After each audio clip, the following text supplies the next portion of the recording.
হাসপাতালের বেডে শুয়ে যখন প্রসব ব্যথায় চটপট করছিলাম, তখন আমার পাশে দাঁড়িয়ে থাকা কর্মরত ডাক্তার আমার শাশুড়িকে বলল, পেশেন্টের স্বামী কোথায়? আমার শাশুড়ি বললেন, আমার ছেলে দেশের বাইরে থাকে। ডাক্তার তখন বললেন, স্বামীর সাথে পেশেন্টের একটু কথা বলান, কথা বললে পেশেন্ট একটু সাহস পাবে। প্রথমবার মা হচ্ছে তো, এই মুহূর্তে পেশেন্টের একটু সাহসের প্রয়োজন। শাশুড়ি যখন আমার স্বামীকে ফোন দিয়ে ফোনটা আমার হাতে দিলেন, আমি ফোনটা কানের কাছে নিতেই অপর প্রান্ত থেকে আমার স্বামী আমায় বলল, এত ডং করছো কেন? দেশে কি তুমিই শুধু মা হচ্ছ, আর মেয়েরা কি মা হয়নি? আমি কিছু না বলে কান থেকে ফোনটা সরিয়ে নিলাম। আমার দু চোখ বেয়ে অনবরত পানি পড়তে লাগলো। আমি বুঝতে পারলাম না, আমার প্রসব ব্যথায় বেশি যন্ত্রণা হচ্ছে নাকি আমার স্বামীর কথায় বেশি যন্ত্রণা হচ্ছে। দুপুর থেকে রাত পর্যন্ত আমি ব্যথায় চটপট করছিলাম। ডাক্তার বারবার বলছিল, পেশেন্টের যেহেতু জরায়ের মুখ খুলে নাই, সেহেতু আমরা সিজার করে ফেলি, তা না হলে পেশেন্ট আর অনাগত বাচ্চা দুজনেরই ক্ষতি হতে পারে। কিন্তু আমার শাশুড়ি কিছুতেই রাজি হচ্ছিলেন না। উনি বলছিলেন আরও অপেক্ষা করতে। আমার মা যখন আমার শাশুড়িকে বললেন, বেআইন সাহেব, আমার ছোট্ট মেয়েটা খুব কষ্ট হচ্ছে, আপনি সিজার করার অনুমতি দেন।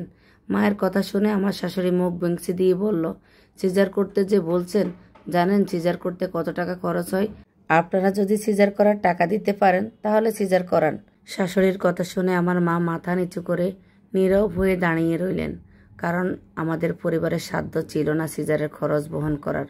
ছোট্ট একটা মুদির দোকান আমার বাবার, সংসার চালায় সেই দোকান দিয়ে।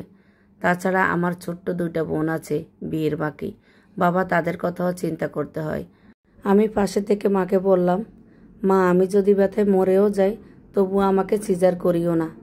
মা তখন আঁচল দিয়ে চোখের জল মুছল আর আমার মাথায় হাত বুলিয়ে দিচ্ছিল। একটু পর শুনি শাশুড়ি স্বামীকে ফোন দিয়ে বলেছে, তোর বউ ডং করতেছে, ইচ্ছা করে চিল্লাচিল্লি করে হাসপাতাল মাথায় তুলে ফেলেছে। আমি নিজেও তো 5টা সন্তানের মা হয়েছি, কখনো তো এমন ডং করি নাই। শাশুড়ির এই কথাটা আমার পাশে দাঁড়িয়ে থাকা কর্মরত ডাক্তারটা শুনে ফেলেছে।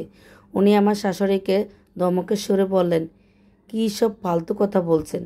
নিজে মা হয়েছেন, নিজে বুঝেন না মা হওয়া কতটা যন্ত্রণা, কতখানি কষ্টের? একটা মেয়ে যন্ত্রণায় কাতরাচ্ছে আর আপনার কাছে মনে হচ্ছে সে ঢং করছে? এত লো মাইন্ড কেন আপনার? এই মুহূর্তে যদি সিজার না করানো হয় তাহলে কিন্তু মা সন্তান দুজনেই মরে যেতে পারে। ডাক্তারের ধমকের সুরের কথা শুনে শাশুড়ি সিজার করার অনুমতি দিল।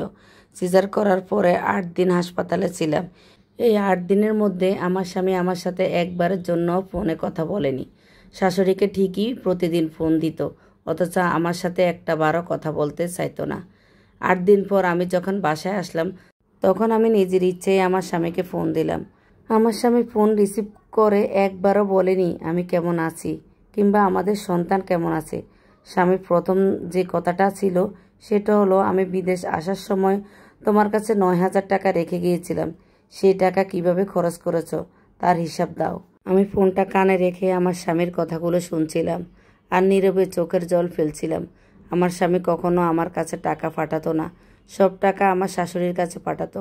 আমি যদি হাত খরচের কোনো টাকা চাইতাম তাহলে আমার শাশুড়িকে বলতো, তোমায় আমি 3 বেলা খাওয়াচ্ছি, তোমার আবার হাত খরচ কিসের?